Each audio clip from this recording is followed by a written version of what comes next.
하나님 아버지 사랑과 우리 주 예수 그리스도의 은혜와 평강이 저와 여러분 심령 속에 말씀과 성령으로 충만하시기를 우리 주 예수 그리스도 이름 받들어 간절히 축원합니다. 오늘은 구약 성경 시편 76장을 본문으로요. 경외해야 할 창조주 삼위일체 하나님, 십자가에 죽으시고 부활 승천하신 다시 재림하시는 주 예수 그리스도라는 제목으로 하나님의 말씀을 증거하겠습니다. 먼저 1절부터 2절까지 내용을 보시면요. 하나님의 장막은 시온에 있음을 말씀하시는데요. 먼저 1절입니다. 이 말씀은 하나님께서 원수를 물리쳐 주시고 성도를 구원해 주신 때에 이스라엘 백성이 다시 한번 하나님의 은혜를 깨닫고 하나님의 크신 능력을 알게 된 것을 노래한 것입니다. 2절입니다. 살렘은 시온은 예루살렘을 가리키고요. 하나님의 장막이 살렘에 있고 그 처소가 시온에 있다는 말은 하나님께서 예루살렘 성소에 계신 것을 가리킵니다. 이것은 또한 하나님께서 영적 성전에 계신 것을 가리키기도 하는데요. 하나님은 영적 성전에 계셔서 성도를 보호해 주시고 원수를 심판해 주십니다. 오늘날도 영적 시온성에 들어가고 영적 성전에 들어가는 사람을 하나님께서 능력으로 권능의 손길로 보호해 주시고 지켜 주십니다. 이제 3절에서 4절입니다. 하나님은 원수를 승리하고 시온에서 영화를 얻으시는 내용을 말씀하십니다. 3절입니다. 하나님은 시온에 계셔서 원수의 모든 화살과 방패와 칼을 다 꺾으시고 언제나 승리하십니다. 하나님께서는 언제나 승리하시고 원수는 언제나 실패합니다. 히스기야 왕 때에 아수르 군대 18만 5천 명이 예루살렘을 포위하였지만 히스기야 왕과 이사야 선지자와 모든 주의 백성들 성도들이 기도하기 때문에 하나님께서 천사를 보내 그들을 다 하루아침에 멸망시키셨습니다. 4절입니다. 이스라엘이 하나님의 능력으로 원수를 이기고 원수의 물건을 약탈해 올 때에 그곳에서 하나님께서 영화롭게 되셨다는 말씀입니다. 다시 말하면요. 하나님께서 원수를 심판하실 때에 하나님의 영광과 찬송이 좀 더 드러나고 존귀해지신다는 뜻입니다. 5절에서 10절인데요. 하나님께서 강한 자는 심판하시고 온유한 자를 구원하신다는 내용입니다. 5절입니다. 마음이 강팍한 자들입니다. 이러한 자를 하나님께서 심판하여 원수에게 탈취를 당하고 죽임을 당하게 하십니다. 자기 잠을 자고 이것은 죽는 것을 가리키는데요.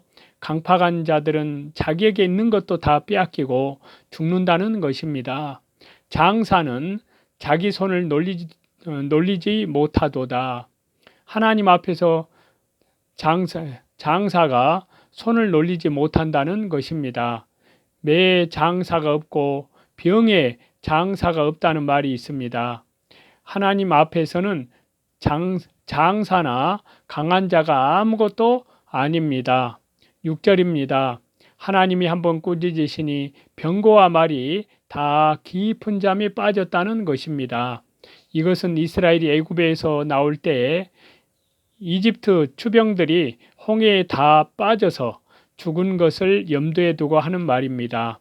한번 주님이 꾸짖으시니 홍해의 물이 합하여 애굽의 모든 말들과 병거와 군대가 다 빠져 죽었습니다. 잠이 들었다는 것은 죽은 것을 가리킵니다. 7절입니다. 주께서 한번 노하실 때 주의 목전에 설 자가 없다는 것입니다. 주님이 노하여 심판할 때 애굽의 군대와 아수르의 군대, 세계 최강의 군대들이 일시에 다 망했습니다. 그러나 하나님을 공경하는 자는, 하나님을 경외하는 자는 언제나 복을 받습니다. 8절입니다. 판결은 하나님의 심판을 가리키는데요. 하나님이 한번 심판할 때에는 온 땅이 두려워 잠잠하게 됩니다. 하나님의 심판을 사람이 막을 수 없습니다. 하나님의 심판을 막으려는 것은 계란으로 바위를 치는 것과 같습니다. 하나님이 하시는 일은 누가 반대하거나 반항할 수도 없고 다만 순종하고 잠잠할 것 뿐입니다. 9절입니다. 하나님께서 일어나시면 온유한 자는 구원하시고 강한 자는 심판하십니다. 온유라는 것은 자기의 주장과 자기의 뜻대로 하는 것이 아니고 하나님의 인도와 하나님의 주장만 받는 것입니다. 사람이 완고하고 강팍한 때에는 생명에서 떠나 있는 때요, 온유한 때에는 생명의 역사가 있는 때입니다. 10절입니다. 사람이 노예에서 하나님을 거역하면 심판받기 때문에 결국에는 하나님을 찬송하게 될 날이 온다는 것입니다. 하나님을 거역하던 자들은 심판받을 때에 회개하고 하나님을 찬송하게 됩니다. 하나님의 뜻을 깨닫지 못하고 노하는 사람들은 하나님의 뜻을 바로 깨닫게 될 때에 주 예수 그리스도의 십자가 영원한 속량함 안에서 철저히 회개하고 하나님을 찬송할 날이 오게 된다는 것입니다. 온수 갚는 것은 하나님께 맡기고 온유한 마음으로 순종하면 살 길이 생깁니다. 남은 노는 주께서 금하시리이다. 이것은 악인의 노를 하나님께서 구원 역사에 활용하신다는 것입니다. 하나님께서 악인도 구원 역사에 활용하신 때가 많습니다. 바로 가룟 유다와 같은 사람도 그랬습니다. 많은 노가 나올 것 같아도 하나님께서 금하시면 더 이상 노가 나오지 못합니다. 어떤 때는 마귀 역사로 다 멸망될 것 같아도 하나님께서 어느 정도만 마귀의 역사를 허락하시고 그 다음에는 더 역사하지 못하도록 막아주십니다. 마귀가 다 삼킬 것 같아도 얼마 동안 삼킨 다음에 하나님께서 금해서 더 이상 삼키지 못하도록 하고 이단들이 성도들을 다 멸망시킬 것 같아도 어느 정도만 허락을 하고 그 이상 더 멸망시키지 못하도록 하나님께서 금해 주십니다. 11절부터 12절입니다. 하나님께 서원하고 갚으라는 말씀인데요. 11절입니다. 여호와께 서원하고 갚는 자가 복이 있습니다. 그래서 신명기 23장에 말씀하시기를요. 내 하나님 여호와께 서원하거든 갚기를 더디하지 말라. 내 하나님 여호와께서 반드시 그것을 네게 요구하시리니 더디면 네게 죄라. 네가 서원치 아니하였으면 무죄하니라마는 네 입에서 낸 것은 그대로 실행하기를 주의하라. 무릇 자원한 예물은 네 하나님 여호와께 네가 서원하여 입으로 언약한 대로 행할지니라 라고 말씀하고 계십니다. 야곱이 세 가지 서원을 했습니다. 첫 번째는 하나님을 나의 하나님으로 섬기고, 두 번째는 11조를 드리고, 세 번째는 성전을 세우겠다고 그렇게 창세 28장에 그렇게 야곱이 하나님께 서원을 했습니다. 한나도 하나님께서 아들을 주시면 하나님께 드리겠다고 서원을 했는데요. 은혜 받았을 때 서원하면 은혜가 더욱더 커지고 실행할 수 있는 은혜를 하나님께서 주십니다. 은혜 받을 때에 연보하고자 서원하지 않으면 여러 가지 시험이 들어올 때 드리고자 하는 마음이 다 없어집니다. 은혜 받아서 하나님을 위해서 충성할 생각이 나올 때에 서원하면 그 서원한 것 때문에 끝까지 그 일을 이루어 나가려고 힘을 순종하지만 서원하지 아니하면 그 마음을 사단 마귀가 빼앗아 갑니다. 서원할 마음이 나오는데 안 하면 양심을 쓰지 않는 사람이기 때문에 하나님이 주신 은혜가 다 없어집니다. 사방에 있는 모든 자도 마땅히 경외할 이에게 예물을 드릴지로다. 하나님을 경외하면서 하나님께 예물을 바치는 것이 합당하다는 것입니다. 12절입니다. 하나님을 거역하는 방백들의 심령을 다 꺾어버린다는 것입니다. 아무리 훌륭한 사람이라도 하나님의 말씀을 거역하는 사람은 하나님께서 심판하셔서 다 꺾으십니다. 이것을 보고 세상의 왕들은 하나님을 두려워하게 된다는 것입니다. 다시는 사람의 노가 하나님을 대항하지 못하도록 사단과 그의 온수들, 적그리스도의 세력들을 영원히 불못에 던지실 것이고, 그리고 하나님께서는 천하 만민 온 세계 열방 중에 계시며 만유의 만유가 되셔서 영광을 받으시게 됩니다.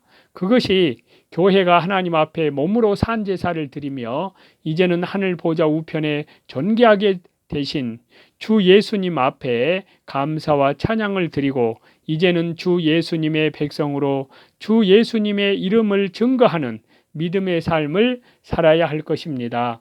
그러나 지금도 세상은 썩어짐의 권세 아래에서 탄식하고 있고, 그리고 하나님의 교회는 지금도 하나님을 모르는 백성들로부터 멸시를 받지만, 주님께서 재림하시기 직전에도 큰 배교적인 상황에서 이런 일들을 받게 될 것입니다. 그러나 이전에 하나님의 예루살렘을 둘러싸고 조롱한 원수들을 심판하심을 통해서 자기 백성이 하나님 되심을 증거했던 것처럼, 이제 영광의 보좌 우편에 계신 주 예수님께서 다시 재림하심을 통해서 자신의 몸을 주셔서 천하 만민 온 세계 열방을 구원하신 사랑으로 주 예수님을 섬기는 그의 백성들을 구원하신 자로 그렇게 영광 중에 다시 재림하실 때 나타나게 되실 것입니다. 그 때가 임박했습니다. 교회는 칼과 창의 권세로 싸우는 것이 아닙니다. 주님께서 이미 승리하셨기 때문에 교회는 이미 승리했지만, 주님께서 몸을 주셔서 주님의 백성과 천하 만민 온 세계 열방을 섬기기 때문에 교회도 이러한 봉사로 부르심을 입었습니다. 그러나 주님께서 승리하셨기 때문에 우리들이 미쁘신 창조주 우리 하나님께 우리의 영혼을 부탁해야 합니다. 우리들이 하나님을 모르는 세상에서 고난을 당할지라도 능히 주님의 온유하심으로 하나님을 의뢰하고 하나님의 구원을 찬양하고 섬길 수 있는 것은 주님께서 이미 십자가로 승리하셨고, 그 승리는 자기 백성을 위한 승리이며, 주님께서는 승리의 주로서 부활하셔서 이제는 주님의 생명의 영을 우리 가운데 부으셔서 예수님을 십자가의 죽은 자 가운데에서 살리신 권세의 영으로 주님의 백성과 함께 하시기 때문에 그렇습니다. 그렇기 때문에 교회가 이러한 큰 코로나와 같은 고통 중에서도, 고난 중에서도 하나님의 이름을 감사하고 우리에게 주 예수님의 아버지로서 우리의 아버지가 되신 하나님 앞에 감사하고, 이제는 온 세계 열방 천하 만민이 그 우리 주 예수님 권세 앞에 복종할 그날을 바라보고 우리가 하나님의 크신 이름을 찬양할 수가 있습니다. 우리들이 주님 재림하실 때까지 이 권세의 이름을, 우리 주 예수 그리스도 이름을 자랑해야 합니다. 주 예수님의 이름은 교회에 주신 영원한 하나님의 생명의 이름입니다. 주 예수 그리스도 이 이름으로 우리가 자랑하고, 주 예수님께서 재림하실 때까지 이 악한 권세에 복종하지 아니하고 우리의 몸으로 산 제사를 드리고 천하 만민 온 세계 열방이 우리 주 예수님 앞으로 돌아와서 하나님을 섬길 수 있도록 우리들이 권세 있는 주님을 그처럼 증거하시는 저와 여러분이 다 되시기를 다시 재림하시는 우리 주 예수 그리스도 이름으로 간절히 축원합니다.